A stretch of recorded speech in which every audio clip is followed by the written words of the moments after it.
Здравствуйте, в эфире «Время региональных вестей». С вами Лариса Шамаева и в начале главные темы выпуска. Пример мужества и стойкости. Несмотря на все трудности, наш герой находит в себе силы вести здоровый образ жизни и достигать высоких результатов в спорте. Спортсмены, представители научной интеллигенции провели встречу с активистами молодежных общественных объединений.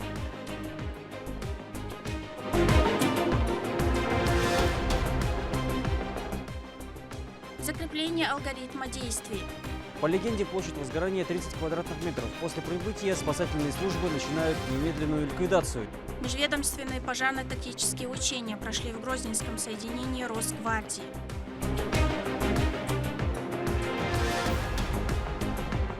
«89 причин любить Россию». Однако сам путешественник блогером себя не считает. Его главная цель – путешествие. Путешественник и блогер Александр Червинский посетил Чеченскую республику.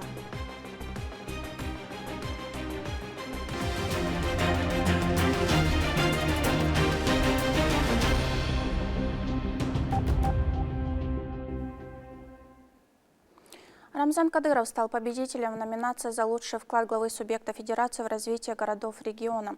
Сам Грозный занял второе место в рейтинге городов с населением более 250 тысяч человек по качеству жизни. Награды были вручены столичному градоначальнику Хасмагомеду Кадырову на 9-м международном форуме финансового университета в Москве. Такой результат формировался на основе опросов и объективных статистических данных по различным показателям: медицинское обслуживание, образование, экологическая обстановка, состояние дорожной и жилищно-коммунальной инфраструктуры. Считаю, что очень заслуженно, что город Грозный получил такую высокую оценку наших специалистов. Много раз, бывая в вашем замечательном городе, не устаю восхищаться той огромной работой, которую проводит лично Рамзан Ахматович Кадыров. Действительно, сегодня Грозный – это витрина России. Это город, в который хочется стремиться, это город, в котором комфортно жить и местным жителям, и туристам. Так держать. Не первый раз Грозный получает такой приз, и мы надеемся, что и дальше будем сотрудничать. И подтверждаю слова ректора о том, что Грозный очень красивый, современный город, в котором хочется жить. Спасибо большое. Действительно, наш город и республика благодаря Рамзану Ахматовичу и заложенным прочным фундаментом нашим первым президентом Ахматом Хаджи Кадыровым, да примет Аллах его шагаду. Сегодня наша столица развивается быстрыми темпами, и мы сделаем для этого все. Под руководством Рамзана Ахматовича наш город стремительно развивается, поэтому огромное спасибо и вам тоже за ту работу, которую вы проводите. Вот именно эти конкурсы дают нам дополнительный стимул, импульс, и мы дальше будем трудиться во благо нашего государства. Учредитель группы компании «Ирс Групп» Табарик Кадырова посетила международную продовольственную выставку в Абу-Даби, которая проходит с 26 по 28 ноября 2024 года. В ходе этого Табарик Рамзановна вместе с генеральным директором фонда имени шейха Заеда Анваром Усмановым встретилась с государственным министром предпринимательства Алией Аль-Мазрун.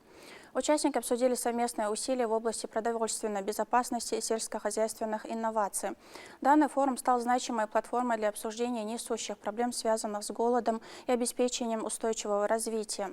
Эксперты, представители бизнеса и высокопрофильные официальные лица обменивались мнениями и стратегиями, направленными на решение глобальных вызовов в области продовольствия. Управление вневедомственной охраны Росгвардии по Чеченской республике, подразделения пожарно-спасательной части регионального МЧС провели пожарно-тактические учения. Данная тренировка направлена на отработку совместных действий пожарных расчетов при критических ситуациях, а также действий гражданского персонала при возникновении возгорания. Как проходили учения, расскажет Турпал Али Тайсумов. По тактическому замыслу учение началось с поступления сигнала о возникновении условного возгорания в административном здании вневедомственной охраны. Пожарно-спасательные расчеты прибыли на территорию оперативно.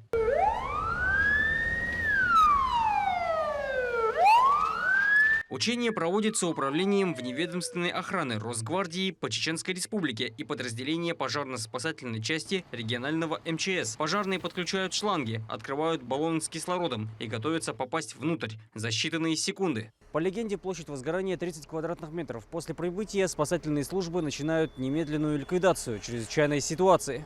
После успешного тушения условного огня и спасения человека организаторы подвели итоги. Готовность служб к настоящим чрезвычайным ситуациям нашла свое полное подтверждение. Данное мероприятие проводится у нас периодически. На данный год было запланировано 4. Все проведены совместно с МЧС. Легендой было возгорание на 2-м этаже административного здания с пострадавшим. Учения прошли на оценку хорошо. Опасность должна быть предотвращена, пока она не стала реальностью. Цель тренировки – это закрепление алгоритма действий сотрудников дежурной службы при возникновении пожара и эвакуации из здания личного состава. Турпа, Лолита Айсумов, Ислам Нацуров и Магомед Тутаков. Вести. Чеченская Республика. На федеральной территории Сириус состоялось всероссийское первенство на Кубок защитников Отечества, в котором принимали участие ветераны специальной военной операции. Жабраил Гедаев занял 3-е место в стрельбе из лука. Чеченский спортсмен отметил, что подобные соревнования не только помогают ветеранам адаптироваться в мирной жизни, но и формируют настоящее спортивное братство. По этому случаю Жабраил в числе именитых спикеров встретился с активистами молодежных объединений. Рамзан Абуев продолжит. Сегодня здесь, на федеральной территории Сириус, собрались сильнейшие, собрались самые отважные, самые патриотичные люди страны. 62 региона, 200 ветеранов специальной военной операции, 6 видов спортивных дисциплин. На федеральной территории Сириус состоялось всероссийское первенство на Кубок защитников Отечества. Это событие собрало мужчин, проявивших свою силу, мужество и дух, чтобы выявить лучшего из лучших. Особо выделился наш спортсмен Жабраил Гедаев, который, несмотря на то, что никогда не стрелял из лука до этого, уверенно занял 3-е место в этой дисциплине.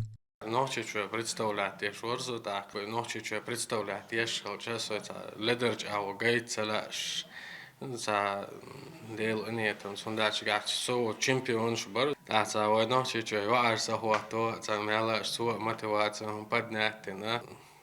Čempionu arī mīrats un cilvē caitbāl tēbieca visur, когда дамула vai dikčāvo представлять ir Чеченская Республика. Жабраил – один из первых добровольцев СВО, участвовал в боях за стратегический город Мариуполь, где получил ранение. Несмотря на то, что сегодня он человек с дополнительными потребностями, не унывает и ведет активный образ жизни. СВО даю лелчул, да, цигаш, всякие видеоролики, там, цар, Kurāns īsās tieši tāds roliks, cik добровольч, болойчола, свою уруса даму, алишти квартетес, цаболчаргиш телес, иштишт, короче, цик болойчола, суег алхараш, соугайт харашал. Так, с марта, цик как доброволец, на шин кагернац, ахама, на цар, короче, дажирса, цик дажинчул, да,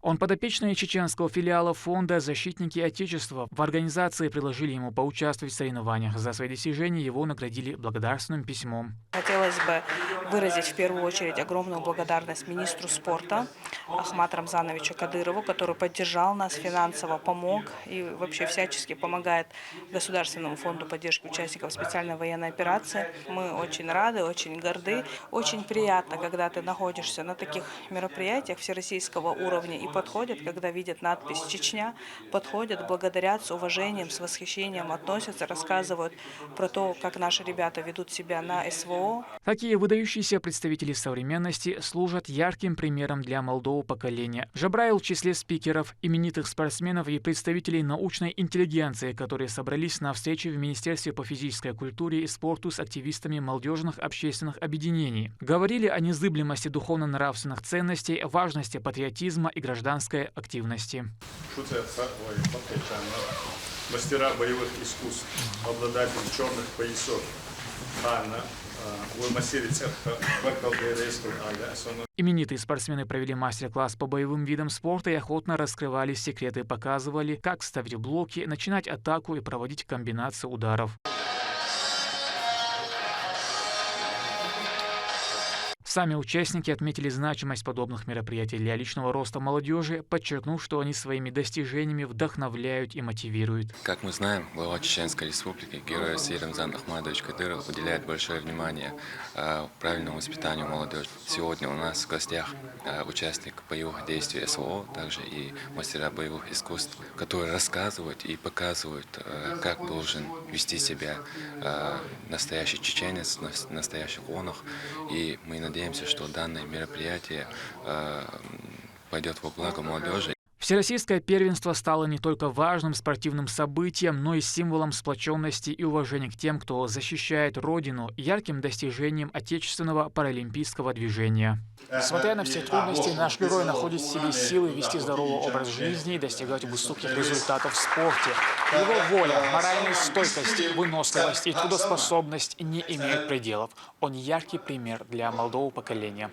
Рамзан Абуев, Магомед Басаев, Вести, Чеченская Республика.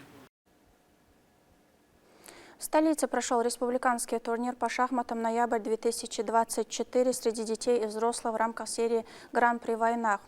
Участие в игре приняли около 40 человек с разных уголков региона. Соревнования провели по швейцарской системе в количестве 7 туров. Каждый эрудит от маленького до большого получил незабываемую гамму интеллектуальных эмоций. Просчитывание ходов, недопущение ошибок и, как следствие, шах и мат. Так сыграли любители интеллектуальной игры. Победители и призеры получили кубки, медали и грамоты. Обладатели первых мест смогут выступить в заключительном этапе. Он состоится в декабре. Сегодня было особенно сложно, потому что подрастающее поколение хорошо подучено в теории, особенно Шаипова, Шваипова. Они хорошо обучены и забирают очки в самый последний момент, когда уже думаешь, вот первое место занял. Тем не менее, пробились с боем. Посетить все 89 регионов нашей большой страны за одно путешествие. Это кажется невозможным, но не для Александра Червинского. Он решил сделать себе подарок на день рождения. Свое 45-летие начал с путешествия по всей России. Везде Александр старается вдохновиться природой и увидеть то, чем гордятся местные жители. И вот он в Чеченской Республике. О впечатлениях путешественника расскажет Валентина Гусевская. Чеченская Республика уже 80-й регион в копилке путешественника. Грозный Александр Червинский приехал прямиком из Владикавказа. Путь он начал в свой день рождения, 29 июля, из родного Екатеринбурга. Первое место для посещения – достопримечательность «Лестница в небеса». Вообще я с детства люблю путешествовать, но именно это путешествие пришло мне в голову, когда я был примерно год назад в Москве на ВДНХ, на выставке «Россия», где были представлены все 89 регионов нашей страны. И в первый же день у меня не получилось обойти все павильоны, не успел, но появилось желание лично побывать везде. Цель Александра – посетить все регионы России за одно путешествие. Так и называется его проект «89 причин любить Россию». В самом начале, когда я сказал, что у меня есть такая идея, конечно, никто не поверил, не принял это всерьез, подумали, что это какая-то моя эмоция. Вот. А потом, когда прошел месяц и видели, что я изучаю маршруты, какую-то читаю информацию, поняли, что это серьезное намерение.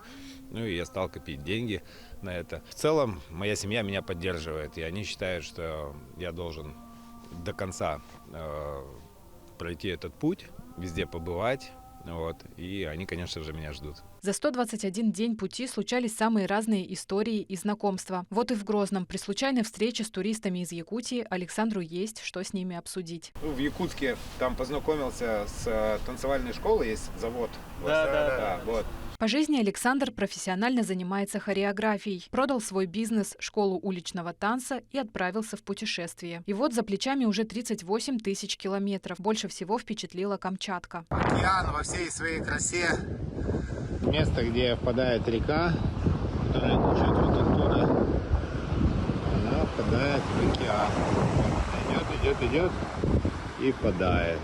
Основное средство передвижения и проживания – автомобиль. В нем пара комплектов сменной и теплой одежды, классические костюмы, туфли, консервы, крупы, палатка. Есть канистра бензина, которая пригодилась в Забайкальском крае, когда случайно пропустил автозаправку. Узнать авто Александра можно по наклейкам. Каждый новый регион – повод наклеить еще одну. Вот. Все люблю регионы. все. Однако в пару регионов удобнее было долететь на самолете. Определенного списка достопримечательностей для визита нет. Александр признается, самый лучший маршрут подсказывают местные жители. В Чеченской Республике удалось посетить и Нихалойские водопады. Первое впечатление – это, конечно же, радость, то есть от увиденного, потому что сейчас я вдохновляюсь природой.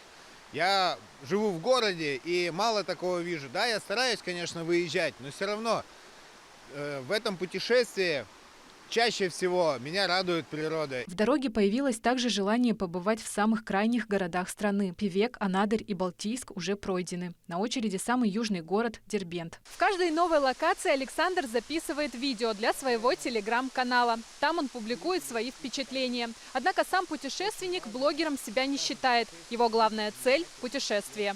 В полном объеме Александр ощутил чеченское гостеприимство и попробовал блюда национальной кухни. Впереди также прогулка по вечернему Грозному и следующий регион – Дагестан. Валентина Гусевская, Алисхан Кацулов, Магомед Ахматов. Вести, Чеченская Республика. К этому часу это все события. Еще больше новостей вы можете узнать на наших аккаунтах в социальных сетях и в приложении «Смотрим». С вами была Лариса Шамаева и до новых встреч в эфире.